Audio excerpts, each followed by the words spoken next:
ex-wife bemoans.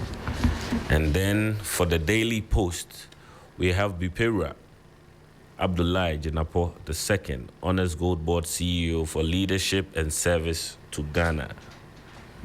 And Ghana targets $20 billion gold purchase to boost central bank reserves. Minister of Finance averse. We also have the 47th June 4th uprising anniversary. Let's reflect on valuable lessons from this pivotal moment in our history. Vice President urges NDC members. Yeah, and I'm sure it is at this same event that the General Secretary of the party spoke about the desperation for power. Yes. Urging the party supporters, Fifi Equity, to cut out desperation for power. Yes. We'll talk about that for a few minutes and we'll see. What more do you have? And then MPA marks World Menstrual Hygiene Day 2026 with distribution of over 30,000 sanitary pads to senior high school girls. No, we are the secondary school stock, so we are used to saying secondary school. Now it's a senior high school. Then the new finder says rice investment will cut $5 billion import bill, World Bank. Government releases 85% of agric budget. And poor access hampered firefighting efforts at Accra Police Barracks. We also have unchecked urban development fueling flooding in Accra. Roads engineer says youth warned against frequent job changes. And then on the back of Daily Post, I forgot to highlight the Banda Ahinkro event. Right. Yeah, where Vice President Jenana Opoku-Agyeman leads in the commemoration of the 47th anniversary of the June 4th. Very colorful pictures in sight. There was a headline you mentioned about an engineer talking about unchecked urban development. Exactly. Yes. Let's get the detail of that story, and we'll speak with the Ghana Institute of Engineering on the back of it, so that we situate nicely what role engineering plays or can play in reducing the floods that we experience every year. Let's get the detail of that story. So the story reads: a roads engineer with the Ghana East. A roads engineer with the Ghana East Municipal Assembly, Daniel Ochre, has blamed recurring floods in parts of Accra on rapid urban development that has destroyed natural water retention systems and accelerated the flow of storm water into residential communities. His remarks come in the wake of heavy rains that recently triggered flooding in several parts of the capital, including Adenta Pantine and Abokobi. Yes, I think it's supposed to be Abokobi. Right. Disrupting transportation and leaving some roads impassable. Speaking in an interview, Mr. Ochre explained that the increasing conversion of wetlands, retention ponds, and green spaces into residential and commercial developments has significantly weakened the city's natural flood control mechanisms. According to him, vegetation and natural landscapes once played a critical role in slowing the movement of rainwater from higher elevations into urban areas. There are a lot of retention ponds that a lot of people have failed and built. Initially, if I should explain, those hills were green. It had foliage. So what happens is that when it starts raining and the runoff flows, the green slows it down, he said. Mr. Ochre noted that the removal of vegetation and expansion of construction activities have dramatically changed the speed at which stormwater reaches communities and drainage systems. He explained that rainfall runoff that previously took a longer period to travel through natural channels now reaches the city in a fraction of time, increasing the likelihood of flash floods. So initially, if it could take 1 hour for all the water coming from the Green Hills to Accra, it would take an hour now. So there's clearly an impact, Yes. a role of engineering based on urbanization. There's something for engineers to do to reduce the floods that we keep experiencing in the country. The nature of the planning, the nature of the settlement, amongst others. This is something that we'll be getting on with this morning to speak with the Ghana Institute of Engineering on the role they have to play, or what we need to redo in terms of engineering in the country, so that we will be able to reduce the impact of flooding. Let's listen to the president a few days ago while he was in London, talking about how discipline is mainly the cause of flooding in the country. And then I understand Engineer Anand Hesse has joined us on the line. Engineer, good morning to you. Thank you for joining us. Good morning, Crosby. Engineer Hesse is president of the Ghana Institution of Engineering. There's a general concern coming on the back of flooding that we experience in the country for the past few decades, since before the 1960s. Walk us through this. But first, does engineering play any role, or does it have any role to play in reducing the impact of flooding in the capital? If it does, what role is that? Thank you very much for inviting me this morning, and I want to say good morning to your listeners. Yes, engineering plays a very big role in our lives, and especially in management, the drainage systems in our country and in our cities. Very much so.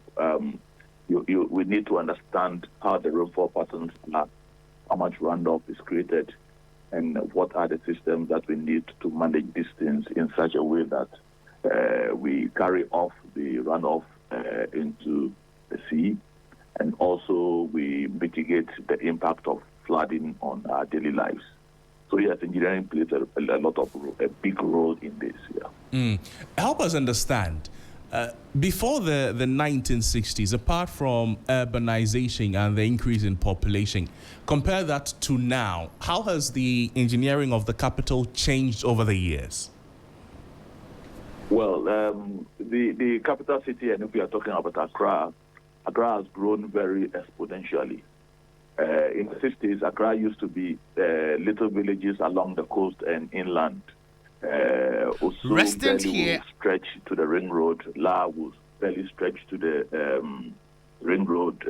Teshi will not get to the motorway, and we have villages in Abokobi and places like that. So it was fairly small urban areas around the coastal towns, and that's what we had. Now, all these villages and small towns have all merged into one big conglomerate, and it's even extended beyond the boundaries of what we call Accra, into Aburi, into Sawam, into Kasua, and beyond. Tema has joined to Accra and is moved beyond to Pampram and other places. So yes, Accra has grown exponentially. And one thing we've done is that we've not done this very systematically as a people. We've allowed the growth to take place almost organically without control. In 1971, there was an adopted strategic plan for Accra. We spent a lot of money, more than $5 million then, to prepare this plan and put up a system to manage it. We are supposed to have green belts around Accra. We are supposed to have drainage channels that are protected and things, and we failed to protect any of these things from the planning point of view and from the development point of view. In doing so, we've compromised the natural sumps, the natural holding areas for water, flooded areas. Places got flooded all right, but there was no risk because there were low-lying areas, water level rises, water level falls, and life goes on. But now we've compromised. Even the spaces within the city, around Alajo and things, there were open lands for water to sit. and to be discharged slowly. We filled all of them. So really, as a people, we have not controlled our development. And even when we have spent money to plan the city and to reserve some places for greenery, for water retention, and all those things, we've compromised all these spaces without control. We lost the Development Control Act long ago. I see. If I ask you right now that what are the main engineering concerns as we speak that are contributing to the perennial flooding situation of Accra, what would be your response, engineer? Now, traditionally, when the natural systems were working, we were always worried about the downstream capacity of the drainage channels. So we were worried about lining the Odo and making it bigger so that it can carry more water. So we had relied on these because the natural systems upstream that were retention ponds and all those things were all natural. They were created by nature and were working very well until we intervened in those areas as human beings. And we intervened without control. So the natural retention areas, we've lost them. Even the recent Darik project attempted to salvage some of these retention areas and leave them for water retention. While the Darik project is going on, these places are being busily developed. And these are the upstream areas where water is retained so that they get to Accra slowly. For instance, in the 60s, a drop of water that falls in Aburi would take about 12 hours to reach Accra. Today, the estimate is that it takes about an hour. And if it's raining in Aburi, and water takes an hour to get to Kwame Nkrumah Circle, and it's also raining in Kwame Nkrumah Circle, like it happened 3 days ago. The 3 days ago in the evening at 5 o'clock, it was already raining in Aburi. It was obvious. I was traveling from that direction. It was not raining in Accra. But by 6 p.m., boom, the rain was falling in Accra. That means you are adding what is falling in Accra with what came from Aburi. And then it rained in the night and made it worse.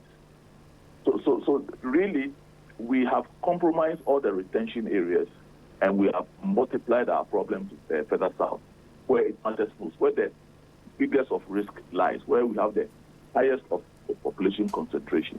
And this is a problem. So now the drainage event is not an event that occurs once a while, once in 10 years or once in 20 years. It's an event that will occur every year. And it will occur in places that never flooded. And it will occur even when we are not in the rainy season. Even in the dry season when it rains, we are still at risk. And this is the problem that we brought on ourselves. And we need to collectively think as to how to mitigate this, how to get ourselves out of this problem. We've put ourselves in the most difficult position, and the solutions will not be easy. They will look simple, they will sound simple, but they are difficult steps to take. I see. Now, engineer, if we're looking at various elements of the things that you've spoken about, if we want to pay attention to, for instance, the drainage system that we have in the country, the condition, poor drainage connectivity, undersized drains, choke drains, silted channels, building in the floodplains, amongst others. How important or how critical are the correction of these factors to help us reduce the impact of what we experience every year? Yes, thank you very much for this question. We further south in the downstream areas, we've actually expanded. Our ability to expand the Odo further is limited. We have almost run out of space to expand the Odo in the south. For instance, I'm just using that as an example. And now we compound this with silting. We've uncovered every place and placed silt, filling the space in the Odo, and then we are also adding rubbish to it and compounding it. So let's say we are able to, and these are the obvious quick fix, to silt the Odo and regularly and keep rubbish out of it. The Odo will still not be able to carry the water we are generating upstream. So the part of the problem, which I think is the most critical part, is to start rethinking what ways we have to retain water that falls upstream, to delay its arrival in Kwame Nkrumah Circle, in La, in Teshi, so that the flooding events can be mitigated. And the solution really left to us. If you are not able to reclaim the retention ponds that we had all over the place around R2 and other places, we are not able to reclaim them, then we have to start creating these retention areas in our communities where we live. Probably in our houses, probably below our roads, probably. We need to start thinking of how to retain the water that falls in our local areas upstream, closer to Aburi, in Abokobi, in Medina, in Hacho, in all those places. Right. How do we create the retention systems so that we delay the arrival of water into our major channels? And this is a big conversation. It's a difficult one because who pays for it? Do I have to pay for creating a retention pond in my own property? Is the government going to pay for it? The collective ones in our community, who is going to pay for it? These are difficult things. So, but we have answered that government will have to sit. We make proposals to government as to what we think needs to be done. But this policy of rain retention, previously when we did rainwater harvesting, we were doing it for water use in our houses because Ghana Water is not giving us water properly. So we retain some water in my house now. If you come, we have a lot of drums and things that we collect water from the roofs so that we can attend how often we buy water for ourselves. Okay. So, but engineer, talking to us... The retention we are talking about is not the water that we take to use in our houses. Right. We are looking at retaining water as flood control measure. And then it's a different thinking. And there's a lot of engineering required in getting these processes in. And there's a lot of financial issues and a lot of enforcement, government enforcement of policy. It brings me to my next question, engineer, that based on the concerns that you've shared with us this morning, I don't know whether you would have an answer to this. You have an idea how much it will cost us to properly re-engineer parts of the capital to significantly reduce the impact of flooding? Is there a figure? Is there a number to this? I don't have a number because like I said somewhere else yesterday, if this is the path that we need to go, then we need to get all the advice we need in terms of modeling our rainfall and water carriage and retention processes to understand quite clearly the scope of the work that we need to do and how quickly we can put this in place. It's only when that work is done that we can estimate how much it is. But it's not going to be cheap and it's not going to be easy. So then the question will be, in fact, this is one from a viewer on Facebook, Paulina. She says that, so they want to tell us there are engineers in the country. Where were they all this while? So what has been happening all this while? And I don't mean you, I don't mean your institution, but for the entire engineering brains that we have in the country, how have they not, number one, spoken to the various stakeholders, or is it that when they talk, they don't hear? Well, there have been engineers around all the time, and these issues, I can tell you, go 20 years back, go 30 years back, go and look at workshops and seminars and things that we did at the Ghana Institute of Engineering, and you hear the same messages, talking about direct retention centers. When I started work 40 years ago, 50 years ago, in the 70s, in the 80s, the mid-80s coming, when we were preparing the 1991 strategic plan and structural plan for Accra, it was being done by the planners who were cooperating with them. These issues were on the table. These maintaining the retention areas they were all on the table. They were written into our plans. They were written into plans that cost us $5 million to prepare. So then what happened, engineer? And we failed to enforce any of these things. Our system broke down. And we failed to control anything in our development. And we are still doing the same. We're not controlling anything. And unfortunately, we spend time to elect governments into place to lead us. We give them some of our power to lead the system to be able to bring solutions. And we fail ourselves. And this includes us, the engineers. We're there. We're sitting part of this. And we're on the table, but we're not getting impact.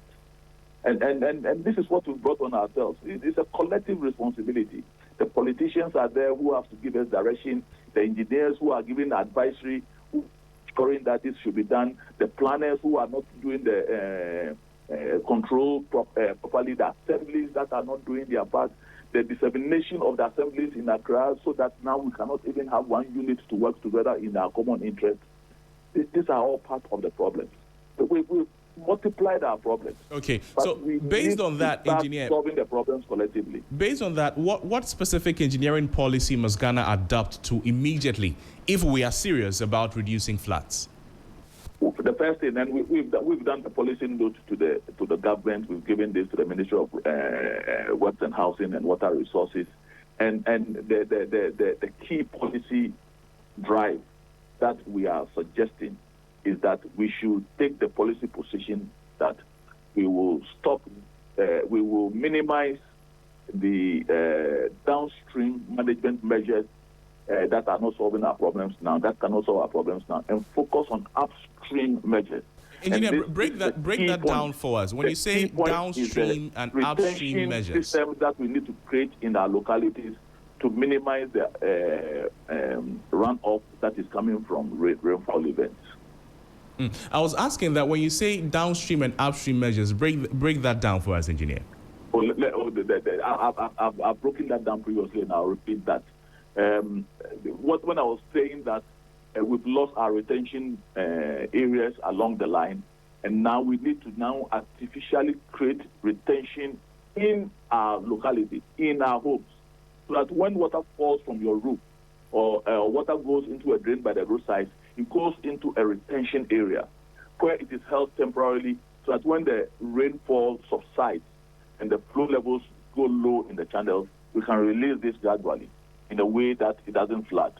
And this is the solution that is left to us, but it has to be done in our localities. We cannot now go to Odo and say we are improving Odo. We have to introduce this measure as part of our storm management processes. And for me, we see that as an institution, as a game changer, if that can be introduced. But it's complex because you have to have a policy, you have to have a management framework, you have to have the financing, and you have to have the enforcement structures to make sure that people do these things locally, or we fund these things locally. And it's a difficult choice, and it's going to take us time. So these are the things I'm picking from what you've said. There's a problem with drainage connectivity, silted channels as well, and then building on the waterways, obviously. You've also dwelt a lot on the natural retention areas, the loss of wetlands, and then some levels of capacity or outfall systems. If we have to pick one, because we do not have money, we may not have the resources. If we have to pick one to do first, so that next year or the next 5 years, when it rains again, at least what we have been experiencing the past couple of years, it may reduce it to a certain extent. Based on all the factors that you have mentioned, if we have to pick one to do first, what will it be, engineer? Well, I don't think there's one to do first and one to do second. We need to do all. We need to answer all questions. What we do today, desilting regularly, we have to continue to desilt. Right. Taking down structures which are in waterways, we need to continue doing that. Completing some of the linkages that are missing, we need to continue to doing that. Where there are constrictions in the drainage system, we need to remove the constrictions. We need to do all that. But for me, the game changer, the one which will reduce the amount of runoff that these systems are taking, is this upstream management that I'm talking about. We are not doing it today. It's not a policy today. It is not something that government is putting money to today. But this is what we need to introduce into the system to bring the game changer. But it doesn't mean that it's coming to replace what we are already doing. What we are already doing, we are not even doing enough of it. We are not desilting enough. We are not doing all these things enough. But we need to do it. And again, we need to make sure that we are covering. There's too much open, sandy areas. It's like we are experts in cutting grass and leaving bare ground everywhere. And the silt carriage, I was driving in Tashi yesterday, and the amount of silt and sand that people are collecting from the drains because of one rain event. And this is sand, fine sand. Sand, I'm sure we're going to sell for construction purposes. Because that Tashi place were sand pits. And so when it rains and they are uncovered area, this sand is easily carried into this and blocks it immediately. And it costs a lot of money to desil. So again, we have to have a process of covering these open areas, no grass, no nothing, and we get silt carriage massively into our drainage systems. We also need to look at that. But for me, the game changer is the retention systems that we need to build into our system. We've lost the natural ones. If we have lost them, if we can't regain them, then we have to create them locally. And for me, that's a game changer. I see. And engineer, we're seeing some document here about the asset at risk due to flooding. Some 3.2 billion cedis. That's the estimated flood-exposed assets in the Greater Accra region alone. And I'm talking about dollars here, $3.2 billion. If we're dealing with the retention concern that you have, do you think it is time to make rainwater harvesting and retention systems compulsory in new developments? Because we will keep growing. The population will keep increasing. People would get new lands amongst others. Exactly. These are the policies that we propose to the ministry. Right. And these are included. Yesterday, when this discussion started on my old students platform, those of us who completed school in 1984, my colleagues who are living in Australia, in the UK, in other places, they joined this discussion. And one of them said something. He said, I've just finished designing a retention system for a new development that's going to take place. Because the city said that when you do that new development, don't contribute 1 cubic meter of excess runoff during storm events.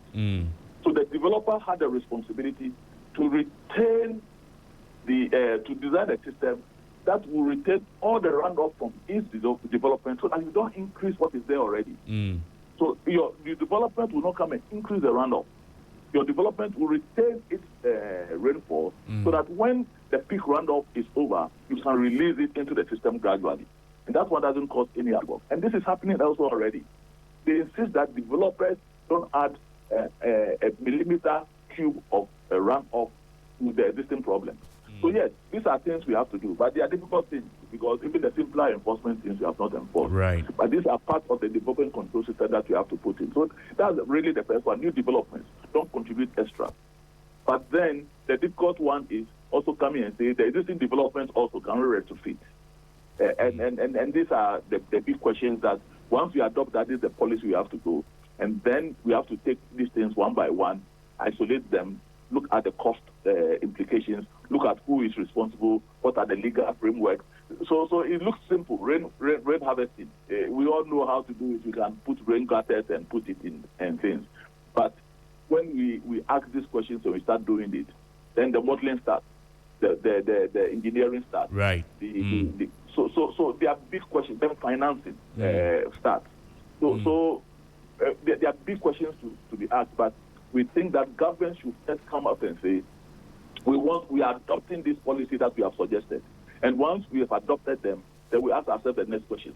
What are the steps that we have to take to be able to achieve the outcomes that we are expecting? And then everybody will come onto the table, and we need to engage the right people to help us with our modeling, to help us with our design systems, to help us with our regulations, and also to raise the financing. Engineer, so this is supposed to be a two-legged conversation. Let me bring in the recent building collapse at Adenta News site. Yes, we started the conversation from flooding, drains, waterways, and engineering. But that collapse also raises another engineering question about building safety in the country. Lots of high-rise buildings we have in Ghana. From what you said, and based on your assessment, are we building safely in this country? In some cases, you will say yes. There are people who are building, and they are building under correct supervision. They have the engineers, they have the architects, they have the other experts that they need to do it, and they consult adequately. There's a large number of construction that is taking place, and it's being taken place by individuals, and they're just employing masons to do the work for them, and they don't have the engineering advice they need. They don't have the control of our cities and our assemblies in how they build. And the controlled assemblies don't have the right caliber of professionals. to oversee these things. They are not engaging the private sector to help them to do this. And so I dare to say that we have not resolved these problems. Just the day before yesterday, we were in consultation with the architects and the planners and the surveyors. We're discussing these things. And our assemblies will need to sit up. We've made several proposals over the years to them as to how to do this. We've made ourselves available and say, look, if you don't have the in-house capacity, make sure that you use the private sector. There's a lot of private sector capacity to help to bring this to bear. So we are not regulating ourselves properly again in our building areas, and that's why we get a failure once in a while. Residents here are still living. Fortunately, I would say that probably the big ones you are doing in Accra, in the cantonments, in the airport, in the range areas, and all those things. Normally, these are institutional developers. Mm-hmm. Normally, they are consulting very well to get it done. But it's the ones we are building on our own outside there, which is the problem. And right. Again, the difficulty in controlling this is part of the problem, without ensuring that the right technical input is put into these constructions. When a building collapses, engineer, during heavy rains, what are the first engineering questions you ask before anyone even talks about blame? Oh, well, you talk about foundation. Water, a lot of our areas will have clay in the soil. And clay swells and becomes weaker when it rains. And so that's why you put foundations in, and you design the foundations to be of the right size so that they can they transfer the load adequately. The clay can bear the load that is put on them when it is wet. So when it's raining and the building falls down, obviously the first thing you will think of is that did the foundation fail? And if the foundation failed, that means the soil gave way and the foundation failed. And when the foundation fails, the whole building comes down. So when it's raining and the building comes down, the first thing that really comes to mind is the foundation, whether there was a failure in the foundation. It could be other things, but the foundation issue comes to mind first. I see. Engineer, thank you. Thank you so much for your time with us on the program. You're welcome, Cosby, and I'm happy talking to you, and keep on doing the good work. Thank you. Thank you so much.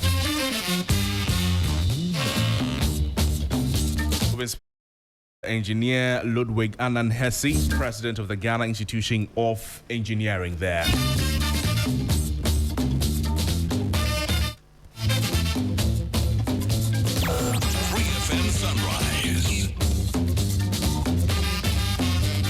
And Kay, you listen to the conversation, raising critical points and things that lots of people share with. So this appears to be common knowledge. Almost everybody will agree with what the engineer has said, but we still do not implement them. What is happening? Yes, for me, I think it's just lack of institutional action, or if I should simply put it, institutional inaction. And mostly when these things happen, we blame the central government. Right. It's a local government problem. The central government creates the local government. Yes, the central government creates the local government. But let's be direct so that we can appreciate whose core primary responsibility it is. Because the central government delegates. So it's a local government problem, which continues to occur because the central government has probably not performed its oversight duties the way it ought to, because I can't understand why year after year we have to revisit this conversation of flooding. And somewhere last week there was a video of a motor rider who was falling off a bridge. And if you look at that community, the Dome area, I'm sure DJ is familiar with the place. Yes, you see that bridge. Yes, you see that building right behind the bridge.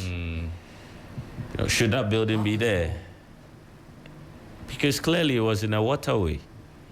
And fast forward, some few days ago, when the rains came, the situation was worse than it was. So how long has this bridge been there, and how long has this kept recurring? So If you don't plan your city well, the floods will expose you. when we were young, there was a TV series called Build Your Ark. Yes. Build your ark before the rains. I remember that. You I know, remember that. Just like if your currency is bad, the exchange rate will expose you. If you Exactly. don't plan your city well, the floods will expose you. I think the core question is about enforcement. Enforcement is the main question here. Enforcement is the most important thing to talk about right now. President Akufo-Addo spoke about it. President Mahama spoke about it. First is President Nana Akufo-Addo. Take a listen. We want that. But the attitudinal change that would enable us to be able to make to bring value to these demands, that is always left out up till today. Whilst as the Ojong River is being dredged, there are still people at home who, when the rains come, think that the easiest way to deal with dirt in their houses is to throw it out into the gutters. Those things have to come to a stop. We all have to speak to each other in Ghana to bring those things to a stop. Because if we don't, no matter the investment that we made, at the end of the day, we'll be back to square one. And I'm not prepared to spend your money in that way again. The flooding in Accra is not an engineering problem. It is just a problem of indiscipline. We have drains.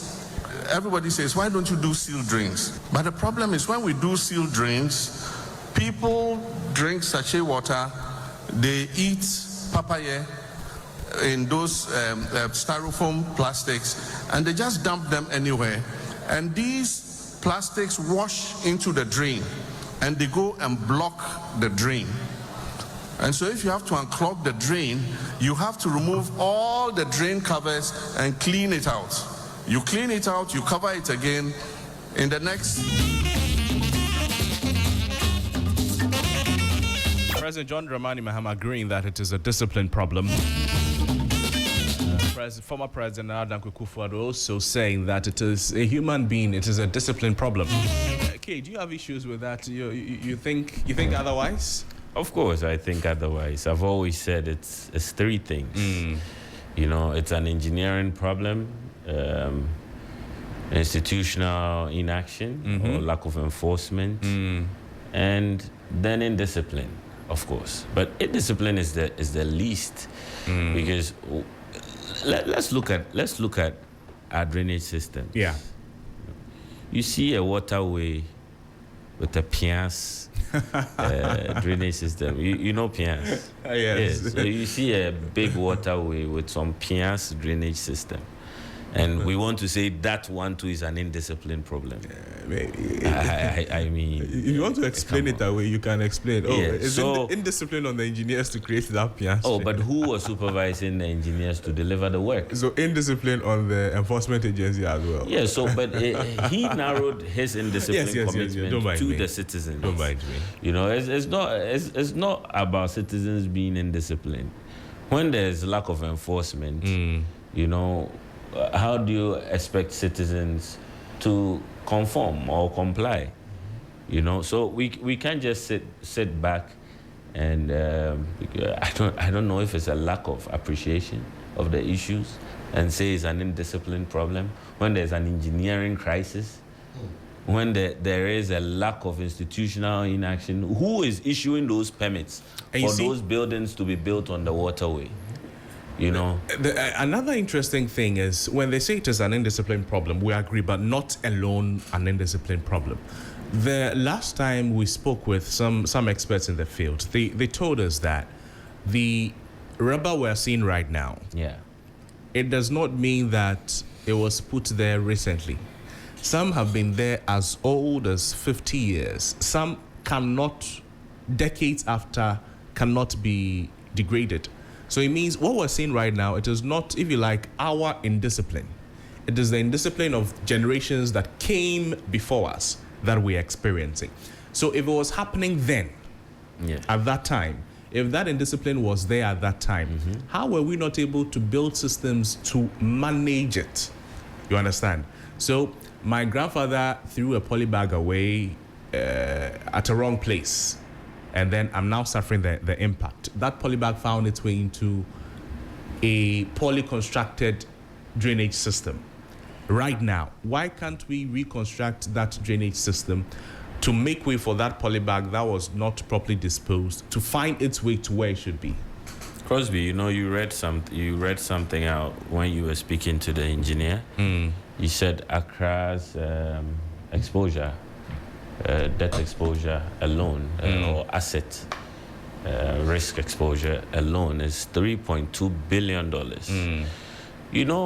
On June 3rd, when the first disaster happened under Mahama One administration, it cost the government about $55 million post crisis, post tragedy. It cost the government about $55 million. So if we continue to sit back and try to apportion blame, yes, of course, it's important that there's sensitization, there's education, and then enforcement to ensure that there's no rampant, discarding of refuse and littering and things like that. Because, of course, they choke the drains, they don't allow the drains. But how about communities without drains? How about communities without drains? Because there was an instance where single-handedly an individual wanted to construct a road in his community and had to face the law. He had to face resistance. Right. Even though there had been a lot of collaboration between him and the assembly or the municipal of a sort, So you can't just take the law into your hands and say, hey, you want to construct a drain. No, but if you should even go to the district assembly to engage them, will you have audience? Will it be swift? Will the service be delivered as it should? Right. Will they show up? And when they show up, will they make sure they get the work done? These are concerns that, sit within institutional inaction.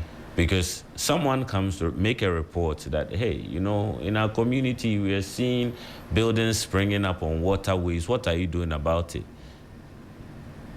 And the institution sits back and look.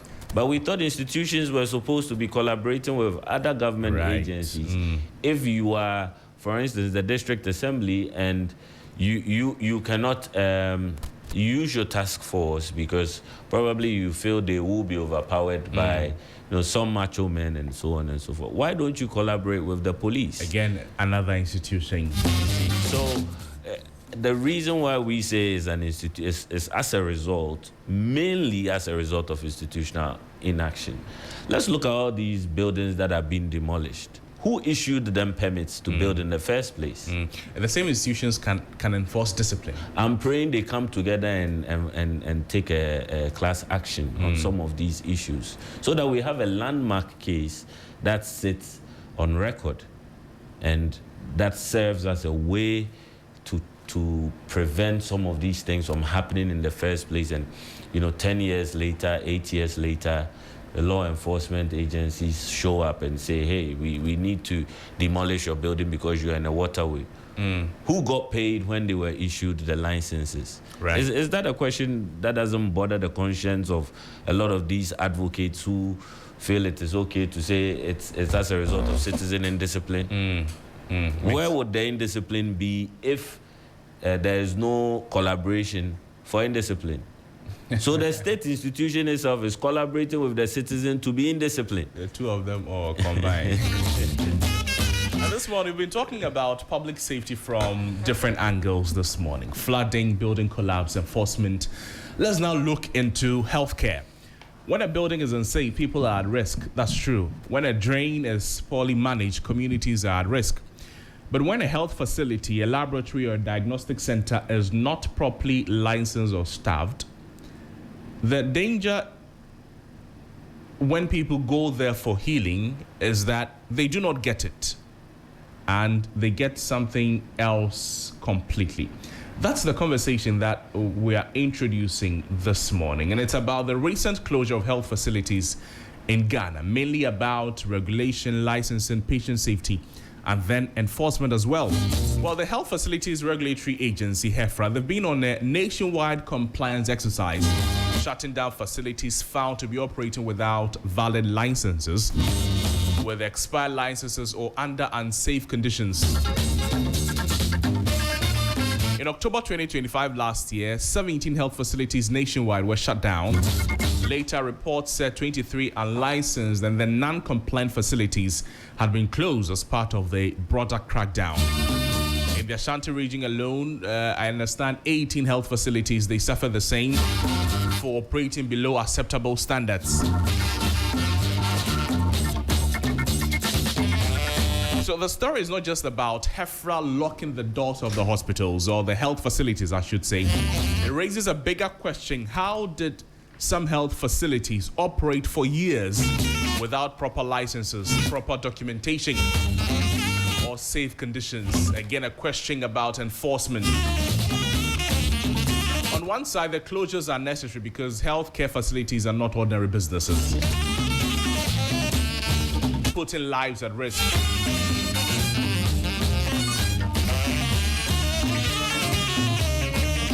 So this morning, that's the conversation we're starting right now. And I've been joined by Professor Isahaku Shiraz. He is the Registrar of the Allied Health Professions Council. Prof, good morning to you. Thank you for joining us. Good morning, Cosby, and good morning to your listeners. The recent closure of health facilities by certain regulatory authorities. As the Registrar of the Allied Health Professionals Council, I don't know how you respond to the concerns that these regulatory agencies have that is prompting the closure of the health facilities and how we got there. Yes, thank you so much once again. It's really unfortunate, but at the end of the day, we have to act, and we are beginning to act.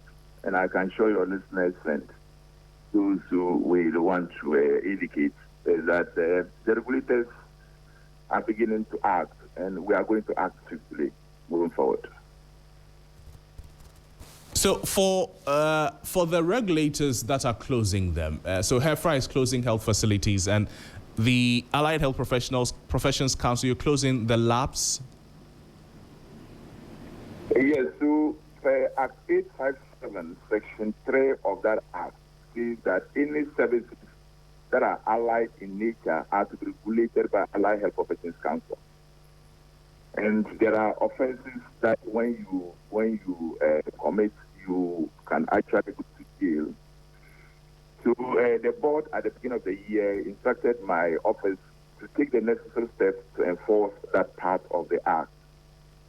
So we wrote to all health facilities across the country, informing them that for them to operate successfully and properly, they needed to look at safety, and most of the challenges were identified by certain reports by WHO. So we educated them and provided them with the basis of why we think they have to do the right thing. Then somewhere in February, we started monitoring in Accra. Then we noticed that even though what we thought was a problem was actually much more serious than what was being discussed. And to make matters worse, we are beginning to see legal issues where law firms write to the council requesting us to provide some information to them. And we think there's a need for an act to act now, and that is why we are acting. And in fact, it's a very, very worrisome situation. When the council visits a facility, what exactly are you looking for? Is it the license of the facility, the qualification of the professionals, the equipment under the CSSD regulations or requirements, the environment, or all of these and other factors? What exactly are you looking for? So we have a checklist, a very comprehensive checklist. HIFRA is to license the facility to operate. But the facility operates with services, and that is purely under the regulation of the council. So the first thing we look for is that we have a simple question as to who is doing what in this facility. So the who is a professional that we have license to practice. So first of all, look at your background, your qualification. We have category of professionals. We have assistants, we have technicians, and we have the professionals themselves, which are the scientists. So we look at the three categories. Where are you placed? What are your scope of practice? Are you qualified to do what you are doing? Then what is exactly the duties you are performing? We have a checklist of your scope, so we match it against what your job description is supposed to be in the hospital or in the health facility. If these three are not matching, then we have a cause to be concerned. Then we also look at the protocols, the procedures, the standard operation procedures that you're supposed to have. We look at them and see whether it meets any basic standard. If it doesn't, we go forward to look at what has been the work so far your person is doing. Look at your records, your quality control procedures. If all this fails to meet the basic requirement, then they will have no any other option to believe that it will not play the interest of the general public, and therefore we have to ask you to suspend your operation and come to the council for us to discuss how we can help you to improve what you are doing for you to start the process all the way again. I see. From what you've experienced as you go around to enforce the requirements, what has been the worst infractions you have found, and how long had some of these health facilities been operating without meeting the standards or ticking the boxes? Seriously, there are 8 common infractions we have identified. And so far we have visited 43 within the Tamale Ono regions. And of these 43, 21 were asked to suspend their operations until further notice. 16 were cautioned because we believe that they should be able to resolve what we have identified with a written consent, and they have to be signed by the CEO of the company, and then the professionals themselves append their signatures to it that, yes, these things you have identified, we're giving you 1 week to get it resolved and get back to us. Only 6 out of these 43 were actually fit to be called a diagnostic center. The common reasons that we did this, they are either using unqualified professionals. We have a facility, a very huge facility. I may not want to mention names for now. That is supposed to be using professionals to provide those services, and they were using assistants. Assistants are those who have 1 to 2 year training, and then they are to support the professional to work. They don't have to work independently, and these people were using such assistants to provide. So in fact, we saw one where the assistant didn't even know how to simply use a microscope, and was the one in charge of the lab. We also saw a situation where the professionals themselves, even though have licensed them for 10 years, they have not come to renew their PIN. The renewal of PIN is because, as part of the global structure, there is supposed to be what we call continuous professional development, where you have to annually look at your practice, gain some experiences, and then based on the experiences, we believe you can still provide the services you are in to provide, allow you to come to us and we renew that for another 12 months. There were people over 3 years in the system who have not renewed their PIN and they were practicing. We also have a situation where we visited a lab and almost every product in that lab has expired. They were using expired SQs, expired consumables to run the samples of patients, and we thought that was completely unacceptable. Additionally, we also noticed that the lack of standard operation procedures. What it means is that if you are 2 people in a certain facility, the guidelines that will tell you do this, and this is the result you will get, will have to be written so that even if you are not available, your other colleagues should take that guidelines and do same with variation in scientific outcomes. And unfortunately, almost every single facility we visited had a problem with this standard that globally is the way to go. Then patient safety, we noticed that there were significant challenges with patient safety, where patients, even where a patient is to, samples are to be taken, we believe that the police alone can even get the patient to contract some diseases. And we believe that process, most of them did not meet. Institutions, very poor sanitary conditions, where you basically can look at this place and say, no, this is not where healthcare will have to be provided. You have inappropriate working conditions where people were working with very hot rooms, and you can clearly see that this person is really going through a lot of hell. We have equipment that were supposed to be serviced with product information and service records, which were not available, and we think that cannot be allowed. Okay. So most of these challenges we identified were what we used to close down and ask them to suspend their operations until they resolve all those that we have identified with them. Unfortunately, almost every single facility believes that what we did are right. We have to have a written record, and almost every single one that what we were doing was true. They all admitted, and the only thing they wanted was plea. And we are not looking for plea, then we are looking for you correcting your issues, and then you can get back to start work. I see, Prof. So I asked this question so that I'll be able to ask you this, that based on the findings that you got when you visited these places, they did not happen overnight. These health facilities did not in one day have all their medicines expiring, did not have all their qualifications expire without renewal. It happened over time. So where was enforcement even before we got to the place or the stage where you had to come in to take these actions? Yes, in fact, unfortunately, you are right. People will select over the job, and that is what leadership is all about.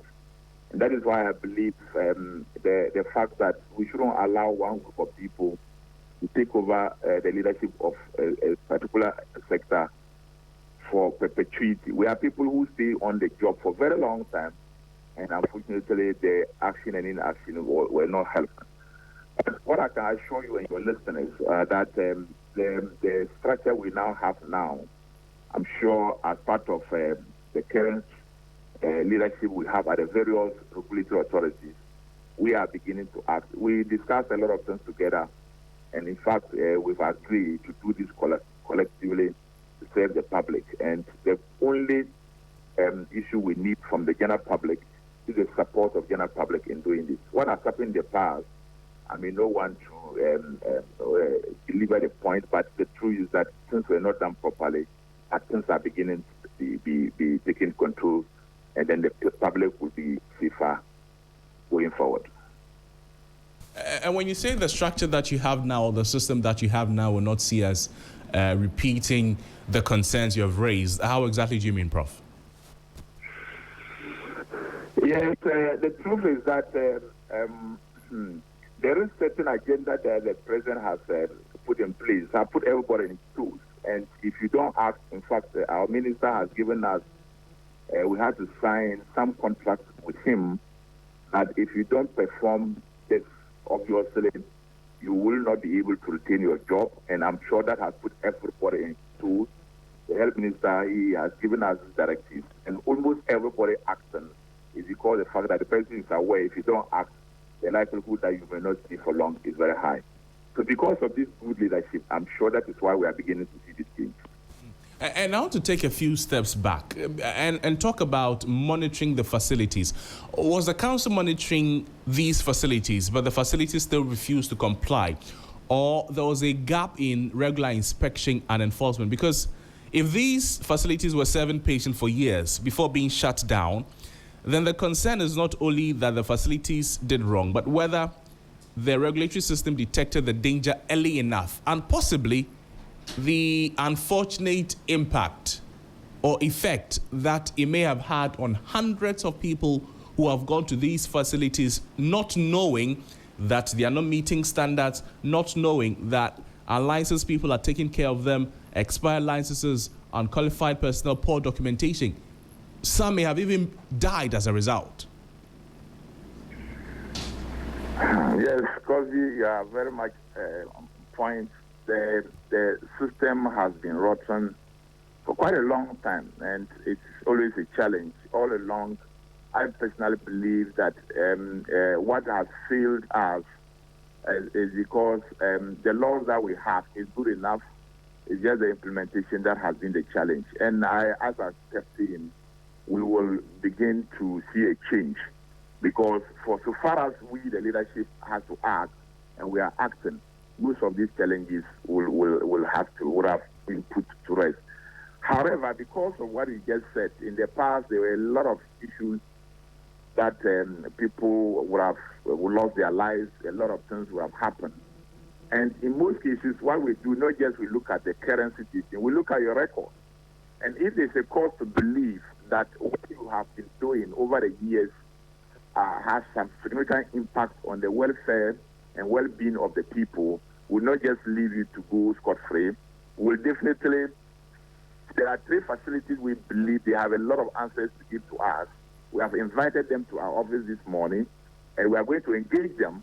If there's a cause to believe that in the past they have acted wrongly, and that has led to significant cause harm to the patients, we will definitely be presenting them for a legal action. And I believe that will put a lot of people on their toes to act. And because it's past, we can't say it's gone. We still have to investigate most of these cases and get people punished for their acts and inactions, serve as a deterrent to the rest of those who intend to provide those services for the betterment of our citizens. And Prof, if you say that the council is changing how it operates, how do you mean practically? What it means is that the law was available since 2013, but unfortunately the implementation has been weak, and that has to change and is being changed. And I believe that moving forward, people will not see concocted lab results. People will not see scan machines being used by people who are not qualified. Currently, there are 2 people in police cells.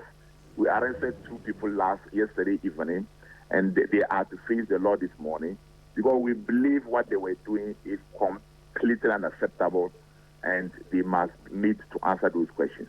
So because of these changes we are beginning to see, I personally believe that most people will have been safer than before. Just to add that just some few actions we have taken. We've seen a significant number of facilities rushing to appoint and employ qualified people. In fact, for within Accra, what we did, just within a night, people came to my office with appointment letters of more than 25 people, claiming that they've now employed the people qualified to act, and therefore we should open the labs for them and the imaging centers for them to work. And I believe these are actions that will also help employment using unqualified people, where someone was employed as a cleaner are becoming a laboratory scientist by their own convention, and the laboratory scientists are in the house unemployed, demonstrating all over the place. We think that those people must be made to answer, and this is going to be a positive act as we go forward. So, Prof, as we go forward, is it that the council will now be proactive, will not wait for people to come and renew their licenses, but will now go out regularly to inspect labs? And if that is what you will do, how often is regularly? Yes, so obviously it's going to be every single day. We've actually established a unit we call Compliance and Enforcement Unit. Their job when they come to work is to go to the field and monitor and inspect facilities. It's going to be a permanent office, and in fact, we've appointed a director who's in charge of that, with all the zonal offices having their. And this office was created. This office was created this year. This was created just about some 6 months ago, and we are going to ensure that that office put in all the necessary efforts to get every single facility to comply with the rules and regulations of the council. And those that are not complying? Those that are complying, as I said, we definitely will have to take them to court. In fact, we are not going to just caution them and leave. Most of them that we believe they have done harm to the citizens will definitely take them to court, and they have to face the law. Is there an avenue for patients who visit these facilities to also come and talk to you about their own experiences? Because sometimes you may not know what really is happening, or there'll be an attempt to cover a few things, but patients may go to the facility, be exposed to one or two things, and they'll know that, no, this does not meet a certain standard and will have to report. How do they go about it? Yes, excellently so, because I can assure you that there's a facility in Accra that a patient walked to our office with a letter chronicling what has happened to her, and because of that, the facility is in trouble now. You also want to encourage all the citizens, all our listeners, that any time you see any health facility that is supposed to provide a service you believe are not providing those services according to rules, let's get in touch with the Allied Refugees Council. We are located at Kolibu. You don't need to come there physically. You can contact us by email. You don't need to put your name, just the information you want to share. And that information with our phone numbers and our email addresses. Prof, we seem to be losing you. If you could readjust your position, we'd appreciate it. And my question to you then will be that you spoke about the task force that you have put in place. How will the task force work nationwide? Is it every region? Are we finding it in every constituency, every district, every locality? How are we looking at the task force's operation? Or they'll be central and then they'll go to a place in a week? Explain to us. So, as I said, it's the task force. Every zonal office has a task force, and the director, the task force will be made up of officers and the professionals themselves in the region, and they will be visiting the facilities on a regular basis and send a report to the head office for us taken. So it's not going to be just a head office. All the zonal office have this police compliance unit who act on behalf of the capital within the Prof, we'll have to end it here. We're having some connection problems with you, but thank you so much for your time with us on the program, Prof. Professor Isahaku Shiraz is Registrar of the Allied Health Professions Council. Okay, we're still talking about the concerns about enforcement, and like we spoke about, this is not. These concerns that they have with the facilities did not come up overnight. Okay, a facility does not become non-compliant overnight. An unlicensed person does not become unlicensed overnight. Yes. Days come. Products that have expired, they don't expire overnight. So then, where was the council all this while? Again, the problem about institutional enforcement. But he says that now they are changing. Now they'll go around and go and inspect. They have a team in place to go and take reports, submit the reports to the head office, and they'll take it from there. There are already reports sitting on their desk. What are they doing with those reports? I mean, not to dismiss the work they are doing. Maybe this is a new leadership that deserves the commendation they deserve, because for me it goes beyond this. The CSSD part of it is the most sensitive part of some of these operations, because I mean, if you look at the CSSD units of hospitals and our health facilities and the labs and things like that, sometimes you wonder, is it a deliberate attempt to just be negligent? You have an experience. Yes, I've had an experience visiting about 8 hospitals across the country, and particularly working with CSSD units to better appreciate. CSSD is what? Yes. Let me be more emphatic. For the purpose of learning, that's the Central Sterile Services Department.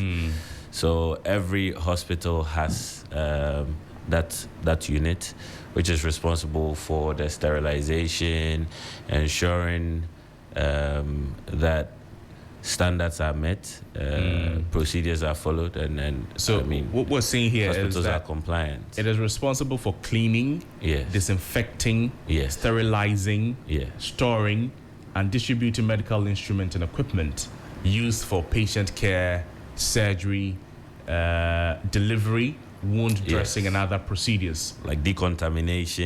Exactly. And after every medical procedure, those instruments need to be decontaminated.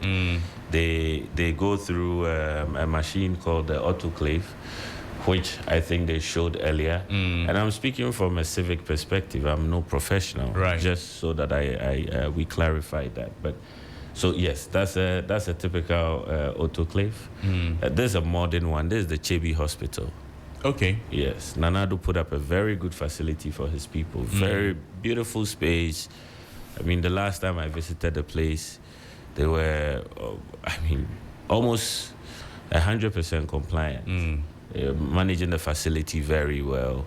So when there were calls recently by Osajifo Amotio for that the hospital needs help, it made me remember that small hospital in my village somewhere in Gomwa. And I was wondering, but that's another autoclave. So these are the old ones. These are probably the colonial ones. And this is an autoclave. This is the machine, the sterilizer. That's the instrument. Let's call it sterilizer. Yes, If you the go to sterilizer. barber shop, like a sterilizer at the barber shop. Yes, like a sterilizer at the barber shop. This is the sterilizer that the instruments that are going to be used to operate your wife when she's in labor are sterilized in. Look at where the machine is sitting, gathering dust. Look at the environment around where the machine is sitting. Does it even You see, work? they've written dressing corner at the very top. So this is the dressing corner, and that is the autoclave. That's the sterilizer. That is why we have a lot of hospital-acquired infections. Yes. You go to the hospital with malaria. By the time Look at that instrument, not to cut you Yeah. short. Crosby, imagine this instrument was going to be used on you. If you look closely, if producer can zoom in and There's some rust I think- somewhere. Yes, and not just rust. That is blood. Blood stains that have not been cleaned Properly cleaned. for a very long time. On our tour, we had the opportunity of some digital magnifiers, so it was able to zoom in and even see a lot more. And it's disheartening, to see that you go to the hospital knowing you have a sore on your leg. You go to treat your sore, and then you walk away with an additional infection because the instrument used to treat your sore was not sterilized properly. And it's repeat, rinse, repeat, rinse, repeat. It continues, the never-ending cycle. So I think this initiative is very good, especially for the laboratories. Yes, autoclave. That's what they call it. And you'd see very, very beautiful facilities that have broken down autoclaves, and sometimes you are wondering, where did they go wrong? Because this is not something a doctor can buy with his money. It's not something a nurse can buy with his money. Not even, it goes through a process. So you are wondering how we look at that. It reminds me of an Look, experience. those are vaccines. Those Yeah. are vaccine boxes. Exactly. And so And what see how they are packed there for community health workers to pick them up and go and deliver healthcare services. see the bowl broken.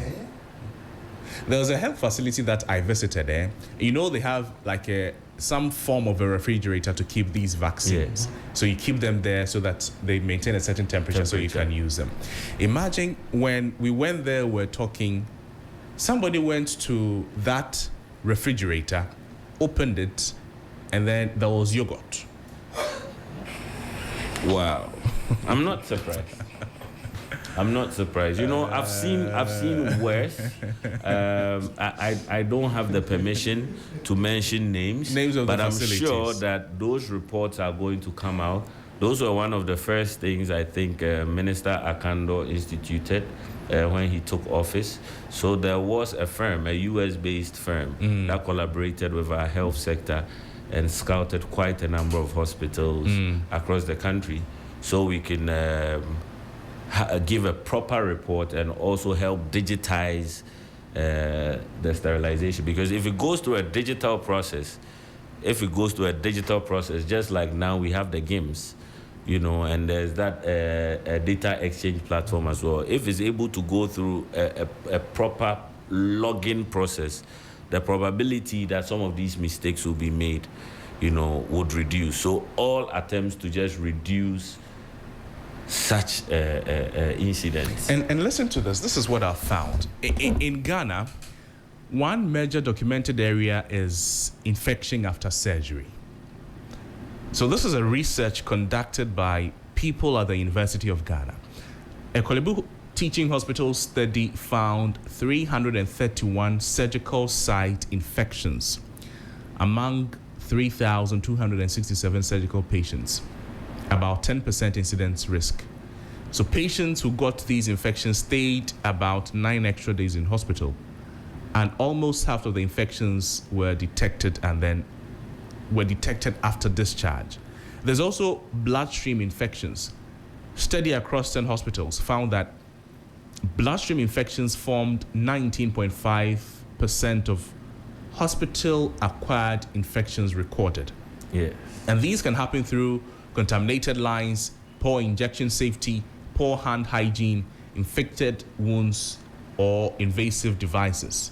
Urinary tract infections from catheters also forming part of hospital-acquired infections, especially when insertion, cleaning, or monitoring is not properly done. Yes. Respiratory tract infections occur in patients on oxygen support, ventilators, long admissions, or overcrowded wards where infection prevention is weak. In one hospital, that is where they keep sterilization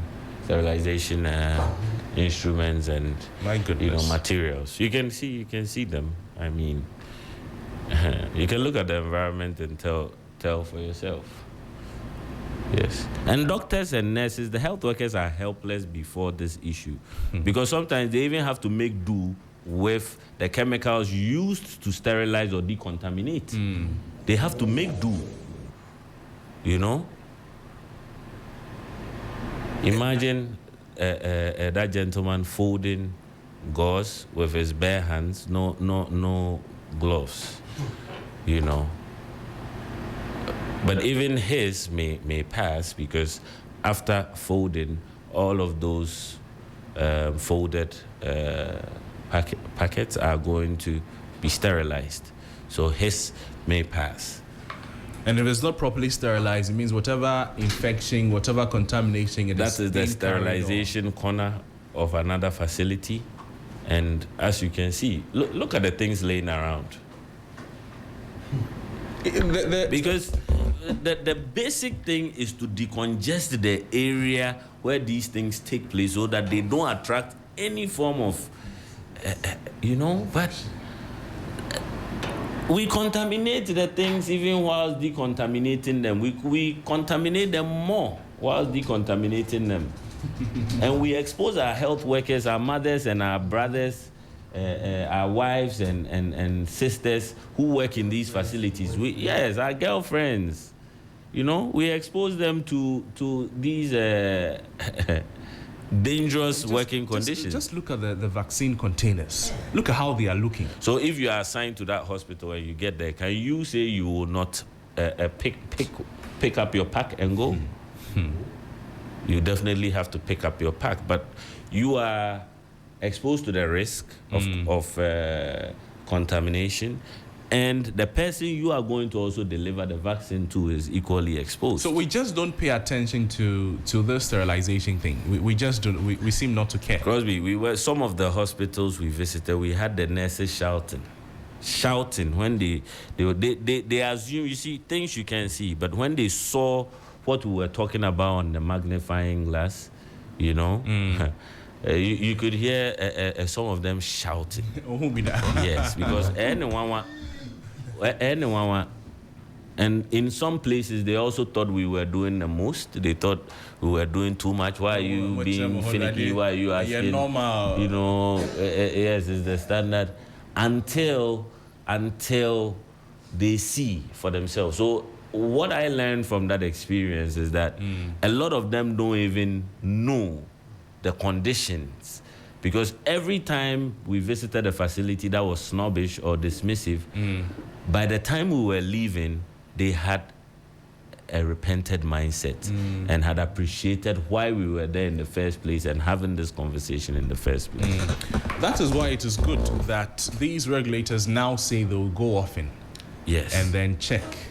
Hopefully they do. They should expand their scope not just to the labs, but to CSSD. Yes. Units across hospitals. For other agencies that deal with hospitals, health centers, and all of that. Good morning to the health minister. If he's hearing us, I mean, this is an initiative he needs to champion hardcore because there's no excuse for this mediocrity.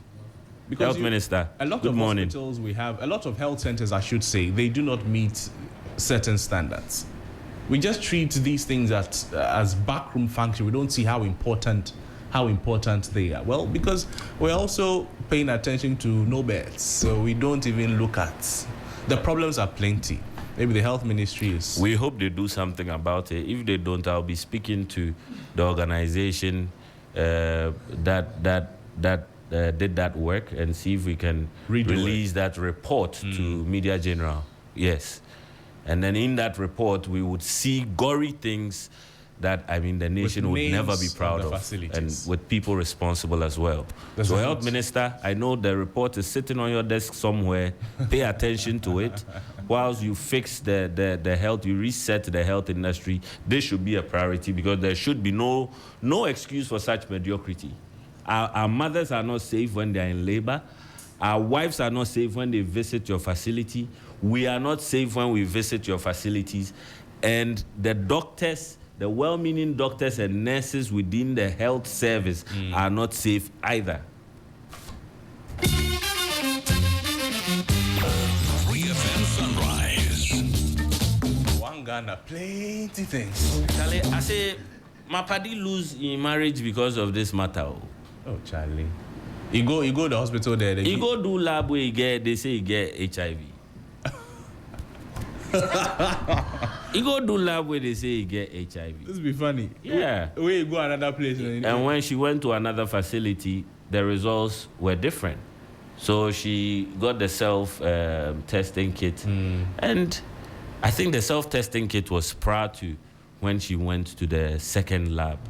So it convinced her to go to the second lab. And she went to the second. But it had become an issue. And she even went to do the test because her church had recommended that for counseling purposes, it's important that they do these things. You know? So the results by yes.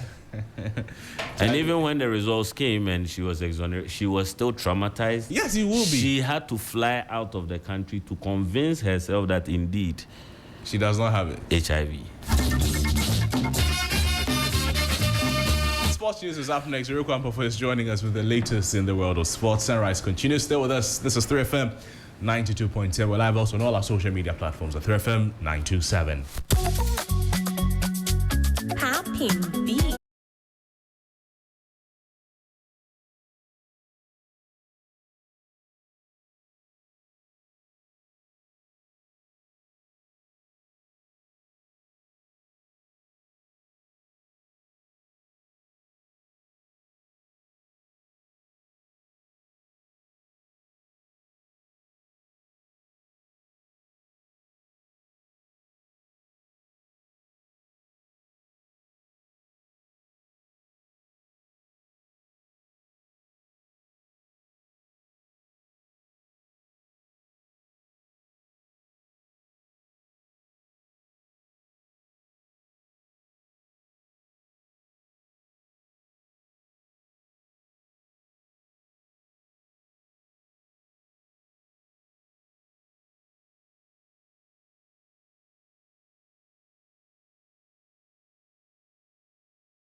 Yes. We're getting into the World Cup mood as we're just less than a week away from the kickoff for the 2026 FIFA World Cup. Now, the opening game will see South Africa face Mexico, a repeat of the 2010 opener as well. Teams have started reporting to the United States, Mexico, and Canada ahead of the showpiece, and the Black Stars did arrive in Washington in the early hours of Thursday morning following their friendly game in Cardiff against Wales, which ended 1-1, and had their first training session already in America. Now, in view of Ghana's preparations for the tournament, forward Brandon Thomas-Asante says he remains hopeful of the team putting up a strong showing at the world stage. It was a really good test. Of course, we've got the World Cup to prepare for, so we knew what the agenda was. It's been a week or so where we've been waiting for everyone to get together. Of course, everyone plays for their different clubs, so we're waiting for everyone to be united, and we've had that in the last few days and few weeks, and we've been able to listen to the manager. I mean, there's some extremely talented players, and of course, we're a group who we all care about each other. We're brothers, you know. So whenever you see someone get injured this side, and you want to honour them on the pitch with our opportunity that we've got. And also, we've all been speaking to each other, always dropping each other messages, so strength to them, and we're going to try and do them. Of course, I mean, we've got 2 weeks to prepare for that now, so we're definitely going to be listening to the manager. There's going to be a lot of meetings and, of course, a lot of work to do as well, but today was another step in that direction of getting some competitive minutes. Of course, the main thing was coming out unscathed and being able to play together. Of course, like I said, we've been waiting to be together as a squad. The likes of, Antoine, who came a bit later with his celebrations. So we've all been, we've been waiting for that. But now we're together. We got through today, and we're going to keep on working. Well, that was Ghana forward Brandon Thomas-Asante. Still on the World Cup, Morocco have also touched down in the United States to begin their World Cup campaign. The Atlas Lions, who are semi-finalists in the last edition of the competition, face Scotland, Haiti and Brazil in Group C. Now, upon arrival in the United States, skipper Achraf Hakimi says the team is ready to compete. We are really happy to be here, to be part of this important tournament. We are really excited to start and to feel the support of the all Moroccan people in America. Of course, we are a little bit tired. It was a long flight, but really happy. Like I said, we are happy to be here. We can't wait to start training and see the atmosphere, like I said, of the Moroccan and all the support in America. So really happy and excited to be here. Well, that was Morocco right back Achraf Hakimi speaking there. Let's do some more where we move on to former Ghana captain Stephen Appiah.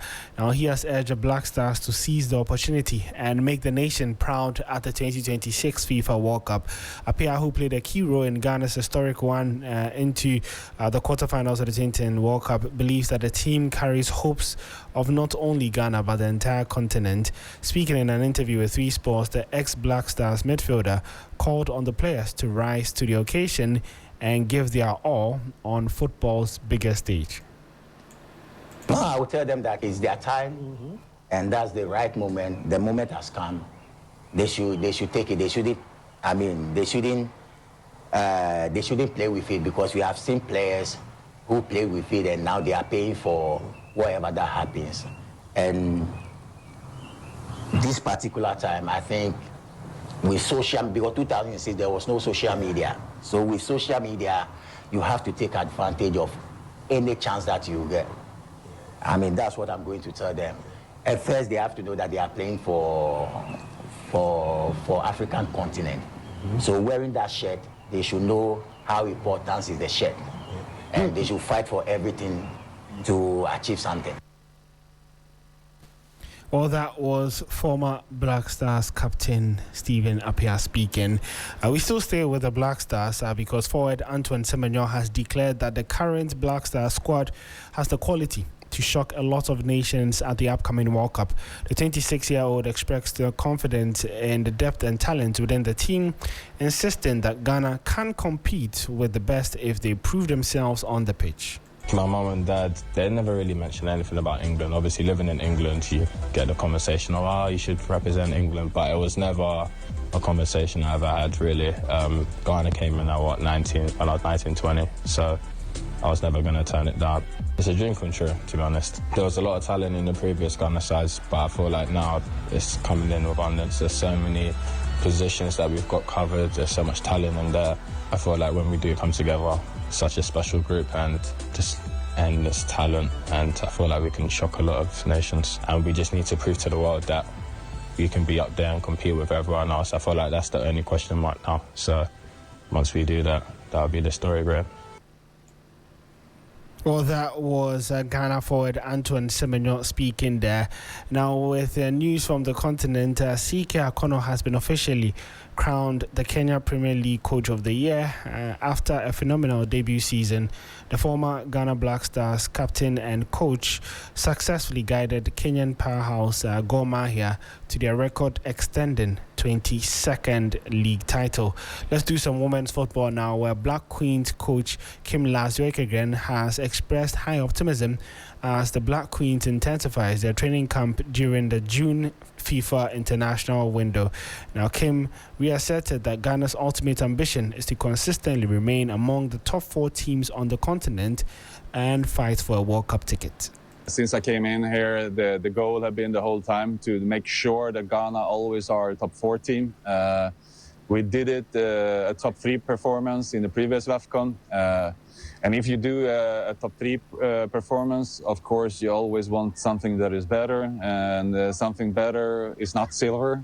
So, of course, we're going to do everything we can in the upcoming WAFCON to go all the way. But the most important, I will say, is that we keep growing as a group, that we do better and better, because then sooner or later we will be there with the gold medal around us, and I'm looking forward to the future to be a part of this amazing group. Well, that was Black Queens coach Kim Laswek again. Now, away from football, let's do some athletics, where sprinter Joseph Poamwa moved up to 3rd on Ghana's all-time 100-meter ranking after running a new personal best time of 9.92 seconds. Now, Amwa lowered his personal best time after winning the 100-meter men's event at the Royal City Inferno in Ontario, Canada. Amwa is in line to represent Ghana at this year's Commonwealth Games. Now, winning the event marked a great bounce back for Amwa, who disappointed in the recently ended Africa Senior Athletics Championships held in Ghana. The veteran sprinter now ranks 3rd on Ghana's list behind Abdul Rashid Saminu, who leads the way with 9.84 seconds, and then Benjamin Azamati with 9.90. We'll be doing tennis shortly, but before that, let's head to England, where Liverpool have appointed former Bournemouth coach Andoni Raiola as their new head coach, and this is what he had to say after his appointment.